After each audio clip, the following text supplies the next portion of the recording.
Today I'm sharing with you an oral tradition of the Ahwahneechee Indians of California. Before I begin my telling, however, I would like to introduce you to the tribe who created it and their lives in the Sierra Nevada mountains. The Ahwahneechee were the original Indians of Yosemite Valley, residing in the grand central landscape of the greater Yosemite National Park in California. The valley is approximately 7 miles long and just 1 mile wide, with grand granite mountains creating a high wall on practically all sides, creating a private and protected home for the tribe. The Merced River cuts straight through the center of the valley floor, feeding in from the waterfalls and streams and providing fish and fresh water for the tribe. Yosemite experiences all 4 seasons of the year on the grandest scale. This means that the Ahwahneechee people experience the brisk and colorful autumns, cold and snowy winters, blossoming and bountiful springs, and hot and dry summers. The Ahwahneechee were primarily related to and descended from the larger Southern Sierra Miwok tribe in California. In their main dialect of Southern Sierra Miwok, Ahwahneechee meant gaping mouth-like place, which is how they described what is known today as Yosemite Valley inside Yosemite National Park. This tribe, therefore, adopted the name Ahwahneechee, basically meaning the people who lived in the Ahwahnee. The Ahwahneechee were said to have lived in Yosemite Valley for centuries, and can be traced back to the valley at least 4,000 years ago. However, there is evidence that people have been there for the last 8,000 years. The Ahwahneechee was a tribe of hunters and gatherers, led by a head chief, most famously Chief Tenaya. They relied on both large and small game, and held a high appreciation for their animal neighbors, considering them equals in the valley, and revered them for providing the tribe with food. However, their primary food source was the black oak tree acorns. In fact, there was such a surplus of acorns during the warmer months, they would gather as many as they could find and store them for winter in standing thatched granaries called chuckas. To prepare the acorn meal, they would remove the nuts from the shells and pound them into a powder, then leach it with water to remove the bitter tannic acid, and finally make it into a mush or a bread to be eaten. Today, you can actually find many boulders all over the valley with shallow holes that have been grinded away by this Ahwahneechee process. Using a large stone, they crushed and grinded the acorn into the boulder, creating shallow indents over time. Each Ahwahneechee dwelling was close to at least one of these boulders, which they returned to over the years. They created tools and weapons for warring and hunting, such as the atlatl and bow and arrow. To this day, obsidian arrowheads can still be found littered on the valley floor, indicating the popular use of this weapon by the Ahwahneechee people. While there is no natural obsidian in the valley, there was a large obsidian reserve on the other side of the Sierra Nevada mountains where the Paiutes lived, whom the Ahwahneechee traded with to receive such materials. They also traded with the Mono tribe to receive their important stores of salt, which came from the incredibly salty Mono Lake. They even traded with the Mission Indians on the California coast, from whom they received shells and beads for jewelry and other such decoration. Beadwork became a very impressive trade of the Ahwahneechee, possibly second only to their basket weaving. Basket weaving was an art that the Ahwahneechee had mastered beautifully.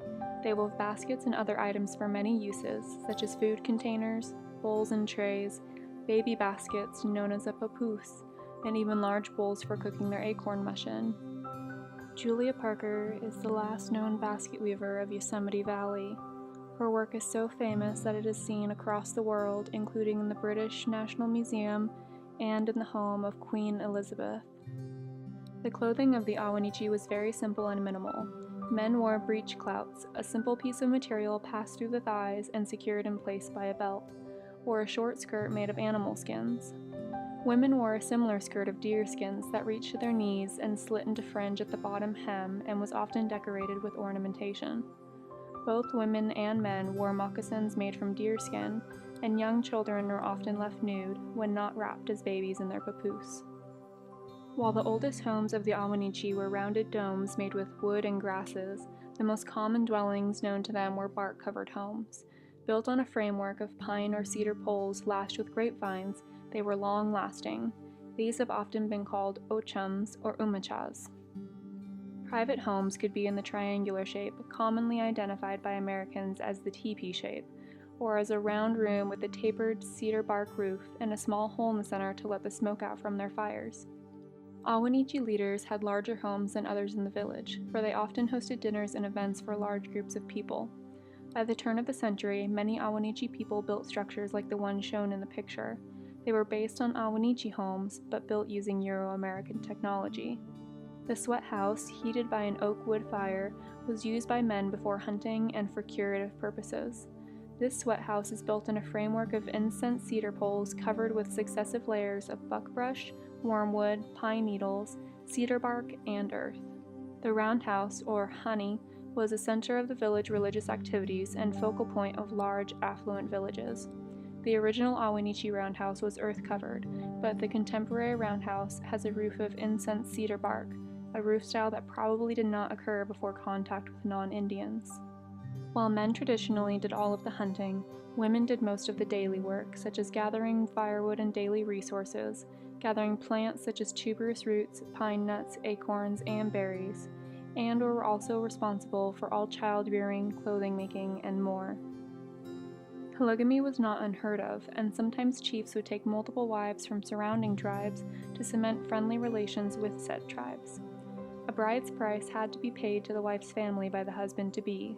Even a widow who was to remarry was expected to receive the bride's price herself from the intended husband.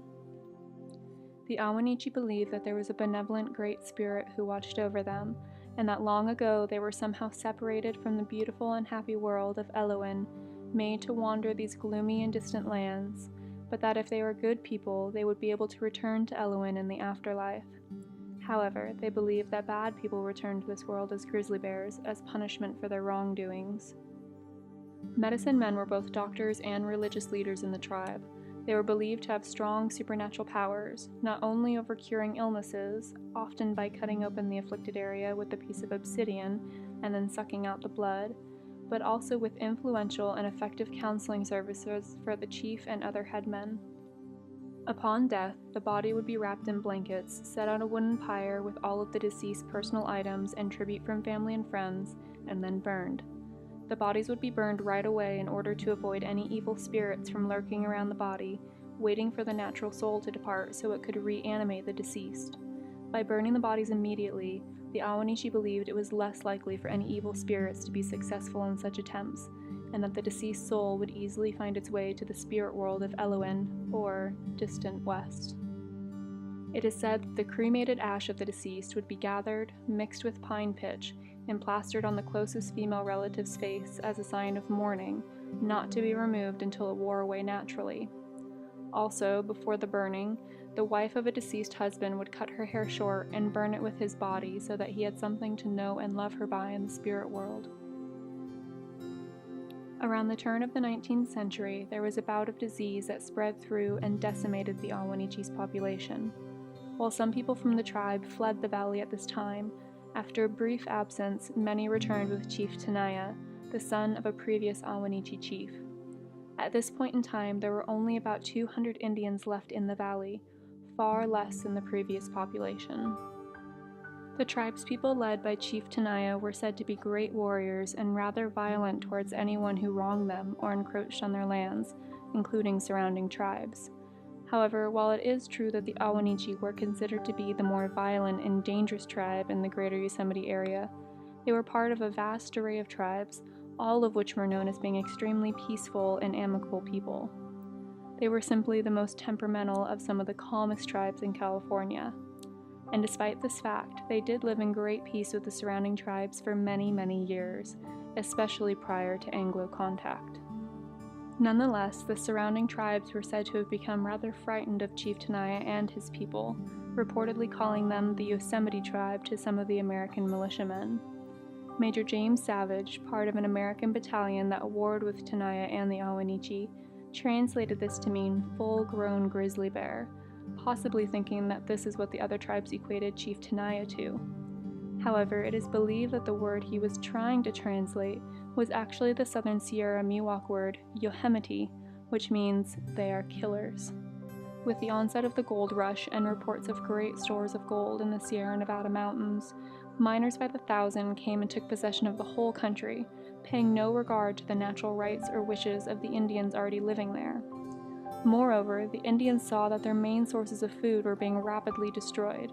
The black oak trees were being cut down and burned by miners and others in clearing for land cultivation, and the deer and other food game were being rapidly killed off or driven from their locality. Wars over the lands and mistreatment of Indian tribes from all around the valley, primarily Ahwahneechee, but also Paiute, Mono, and other Miwok, erupted between the Indians and the potent 49ers and militiamen. The 1850 to 1851 war between the Ahwahneechee and the militiamen was known as the Mariposa War, and was actually how Yosemite Valley was first discovered by pioneering white men. For even though brief Euro-American contact had taken place with soul traders and passers-by since about the 1830s, it was this contact that would change the Ahwahneechee's lifeways forever. After a battle with Chief Tenaya and some of his tribesmen, white militiamen led by James Savage, who took claim to much of the land outside of the valley where he set up his trading post, pursued Tenaya and his band and followed them to the mouth of the valley around what is now called Old Inspiration Point. There are still many historical accounts today that speak of the great wonder these men felt when setting eyes upon the valley for the first time. Of course, having seen what a wondrous landscape Yosemite Valley yielded, the militiamen decided that the Indians didn't need all that land, nor were they entitled to it. And after years of warring and waves of white man's disease that spread through the tribe, the Ahwahneechee's numbers were severely decimated. Due to these pressures, the Ahwahneechee were forced to leave the valley.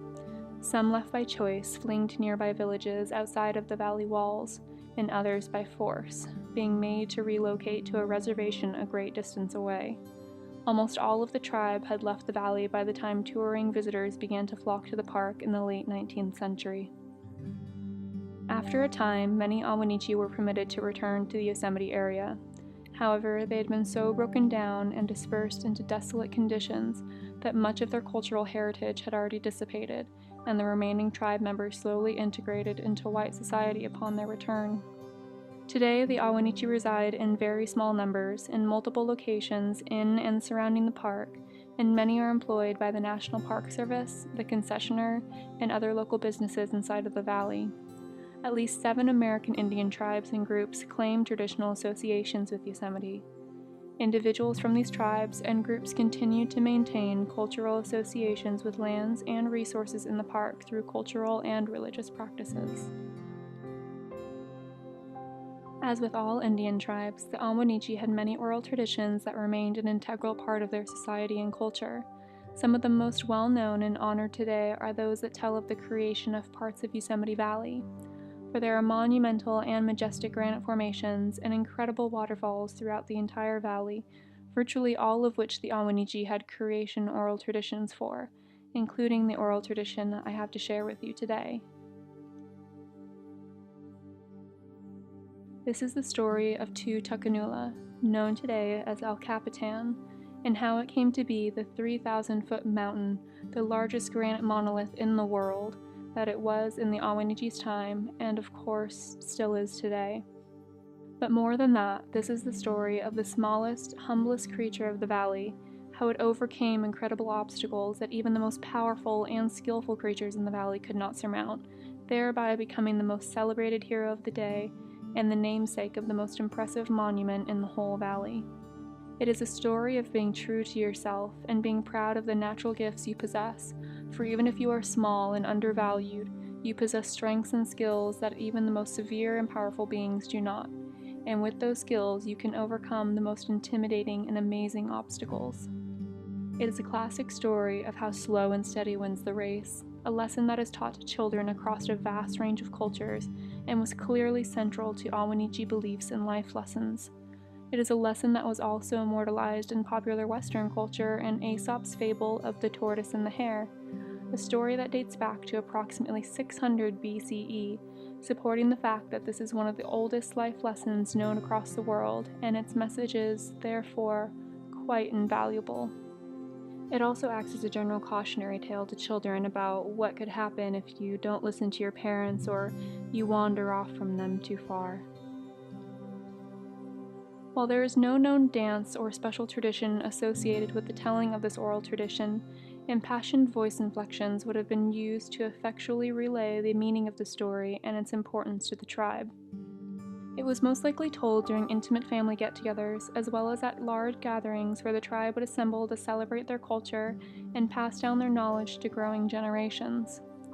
Today, this oral tradition has been retold in a variety of ways, including a folk song written by a local woman in Yosemite, as well as illustrated children's books. The latter were always my favorite, and that is how I've chosen to tell you this story today. Tutokanula, an Ahwahneechee oral tradition, as narrated and illustrated by Nicole M. Fuller. Many, many moons ago, two little bear cubs slipped away from their mother and went swimming in the river that winds its way through the valley of Ahwahneechee. When they had finished their swim, they lay down on a rock to dry themselves in the sun. After a while, they fell asleep, and as they slept, the rock on which they lay began to grow. But the little bear brothers did not wake up, and the rock grew and lifted them up until they reached the sky. When the old mother bear missed her cubs, she was frantic with grief. All of the animals assembled at the base of the rock to try and rescue the little brothers and bring them down again to the valley. One after another, the animals tried, by springing up the face of the rock, to reach the little brothers. But even the mighty monarch of the forests, the grizzly bear with all of his tremendous strength, and the cougar with all of his leaping power, fell far short of the top. When all attempts had failed, and the animals had given up in despair, along came the little Tutokanula, the measuring worm, the most humble of all the forest creatures, and started up the side of the rock. Inch by inch he drew himself up until he passed the highest jump of the animals, up and up until he had passed from sight. As he went, you could hear the sound of his inching, two, tuck, two, tuck. He crawled day and night until at last he reached the top and brought the little bear brothers down in safety to the valley. And in honor of the little measuring worm, the rock has ever since been known to the sons and daughters of Ahwahneechee as Tutokanula.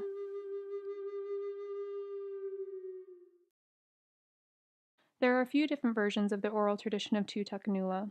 While they all retain the same lesson of the perseverance of the little inchworm, other details can vary quite a bit. For example, in a handful of versions I found, probably all originating from the same source, the two bear cubs were actually two little boys who went for a swim and fell asleep on the rock that grew up into the sky until their faces skimmed the moon. In a more depressing version, the bear cubs, sometimes with their mother, fall asleep on the rock but are stranded at the top for so long that they starve to death. The inchworm, however, still makes his journey to the top to return their bones to the earth.